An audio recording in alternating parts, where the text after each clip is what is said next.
ancient inhabitants of Scotland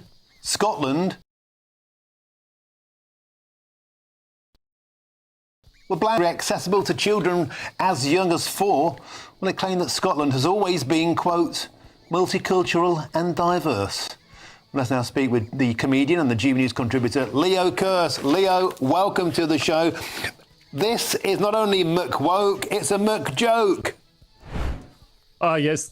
It's a nonsense. It's an absolute nonsense. I mean, this just shows how our institutions, in this case our education system, have been captured by woke ideologues, basically communists, who want to rewrite history to make it fit with their current modern agenda, which is, of course, remaking the West as this sort of multiracial, multi-ethnic soup, importing, the entirety of the Horn of Africa to Europe and to Britain to somehow improve it. And this just shows, you can't trust education anymore. You can't trust books anymore. The only history books you can trust are ones that were written before about 20 years ago, and the only historians you can trust are the ones who've been accused of bigotry, because anyone else might be lying so they don't get accused of bigotry. They might be lying to fit in with the current progressive dogma. And when I say progressive, it's obviously not actually progressive. It's progressive in the same terms that a doctor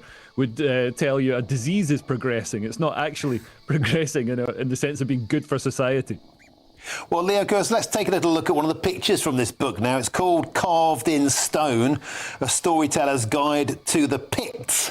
The Picts, of course, were the ancient Highlanders. Let's get a picture on screen now. You can see it's a wonderful, diverse mishmash of people there, Leo. It looks like one of the Black Highlanders there is eye gouging one of the ancient ginger Highlanders. Whoops, sorry, that's me being gingerist. But let's get to the reality, Leo Kearse. If you look into the archaeological evidence, the actual truth of Scotland, which I did because I'm sad, there is no evidence whatsoever of anybody of African origin being in Scotland until the 13th century.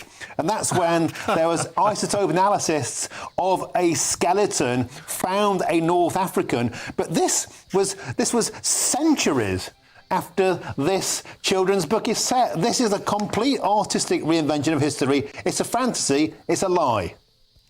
Yeah, this is flat Earth level insanity. This is completely scientifically inaccurate. It's not even like London. I mean, I know. In medieval settings, Robin Hood or whatever, they insert black characters in. There were some black people in London because it was a major trade route. The Romans brought some black people or people from North Africa or whatever.